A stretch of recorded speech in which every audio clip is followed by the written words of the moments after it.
नमस्कार। इस वक्त आप देख रहे हैं हरियाणा बोल न्यूज़ और अभी हमारे साथ मौजूद है जसविंदर पहलवान जी, बल्ली सेना के अध्यक्ष। और आप सभी को पता है कि सिवानी के अंदर एक बम कांड हुआ था जिसमें एक सफाई कर्मचारी को प्रशासन की नाकामी की वजह से अपनी जान गंवानी पड़ी। उसी बारे में हम भाई से चर्चा करेंगे। नमस्कार जी भाई साहब। नमस्कार जी। हाँ तो सर जी, कल मैंने सुना कि भाई का अंतिम संस्कार कर दिया गया है, तो सरकार द्वारा क्या कुछ मांगे मान ली गई है वहाँ पे? सर, कल 5वें दिन अंतिम संस्कार हुआ है और पोस्टमार्टम तक नहीं हुआ था। तो प्रशासन के द्वारा जो भी मांगे हैं उनमें पहली तो परिवार को 32 लाख रुपए का चेक दे दिया गया है। 32 लाख रुपए की मांग उनकी मान ली गई है। और फिर जो उनकी वाइफ थी मोनू की, उनके लिए नौकरी नगर पालिका से हटकर अलग डिपार्टमेंट में, जैसे वहाँ पे पशुओं का अस्पताल है उसमें पीएन की और सफाई कर्मचारी की नौकरी की जगह थी, तो हमने पीएन के लिए कहा है भी पीएन की नौकरी दी जाए। तो उन्होंने उस पर हामी भर ली है।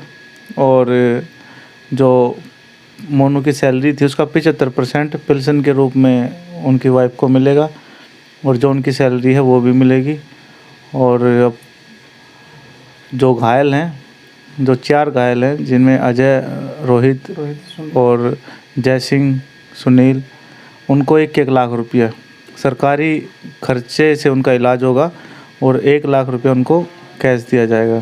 तो सर जी, बताया जा रहा था कि ये जो चारों बिल्कुल जिनको गुम चोटें आई हुई थी उनको हॉस्पिटल के द्वारा भी भर्ती करने से इनकार कर दिया गया, तो यह क्या कारण था?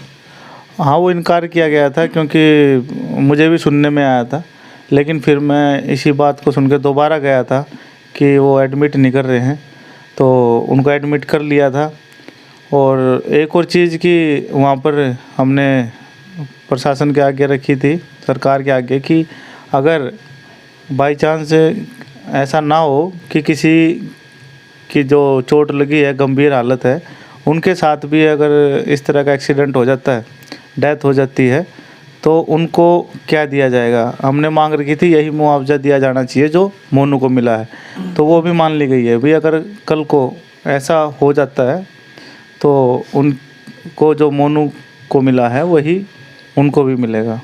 तो सर जी, ये जो सफाई कर्मचारी होते हैं इस तरह के विस्फोटक सामग्रियों को लोड करके, क्योंकि पुलिस प्रशासन ने तो उस फैक्ट्री को सील कर दिया था, तो क्या इनकी जो ड्यूटी लगाई गई थी वो उचित थी? नहीं, वो इनका काम नहीं है। इनका काम सफाई करना है, ना कि बम्बों को लोड कर कर दबाना, उनको डिफ्यूज़ करना। इस तरह के काम उनके नहीं हैं। ये जो उनके जो काम से हटके जो करवाया गया वो दबाव में करवाया गया था कि जिस तरह से कोई भी अधिकारी बुला लेता है फ़ोन करके, तो ये गलत था और वो ऑफ ड्यूटी थे। जो ये घटना घटी है बहुत ही दुखद घटना है कि मोनू की जान चली गई, इतने घायल हो गए। इस तरह से होना नहीं चाहिए था, इसका हम विरोध करते। और जो सफाई कर्मचारी है वो अपना सफाई का ही काम करे। उनको अगर किसी और काम में शामिल किया जाता है या लिया जाए तो उन पर कार्रवाई होनी चाहिए, जो भी अधिकारी उनको भेजता है। तो सर जी, इस प्रोपगेंडे के अंदर जो भी अधिकारी और जो भी वहाँ के जो कर्मचारी शामिल थे जिन्होंने दबाव देकर इनके ऊपर काम करवाया, तो उनके खिलाफ कोई प्रशासनिक कानूनी कार्रवाई की गई हो? देखिए, कार्रवाई तो होगी, लेकिन हर कार्रवाई जो है अभी जिस तरह से कार्रवाई होती है उसके बारे में हम आपको बताते रहेंगे, उसकी खबर हमें मिलती रहेगी। तो साथियों, ये बड़ा ही जो सिवानी की जो घटना थी बड़ी ही निंदनीय घटना है और ऐसी घटनाएं भविष्य के अंदर दोबारा ना हो। ये जो घटनाएं हैं, जबकि गवर्नमेंट को चाहिए था कि जब भी चाहे इन कर्मचारी की बात हो, चाहे जो बारूद की जानकारी रखते हो उन कर्मचारियों की बात हो, तो गवर्नमेंट को चाहिए कि सबसे पहले एक डॉक्टर और एक एम्बुलेंस की व्यवस्था हो, ताकि कोई भी भविष्य में ऐसी घटना घटे तो कम से कम उनको प्राथमिक उपचार तो मिल जाए। तो सर जी, इसके बारे में क्या बोलोगे आप? देखिए, ये तो सबसे पहला काम होता है कि अगर जहाँ पर भी आशंका होती है कि दुर्घटना हो सकती है तो उसका बचाव पहले ही रखना चाहिए कि इस तरह की घटनाएं ना हो और बाद में पछताने से कुछ नहीं होता। जब घटना हो गई तो फिर उसका सुधार किस चीज़ से किया जा सकता है?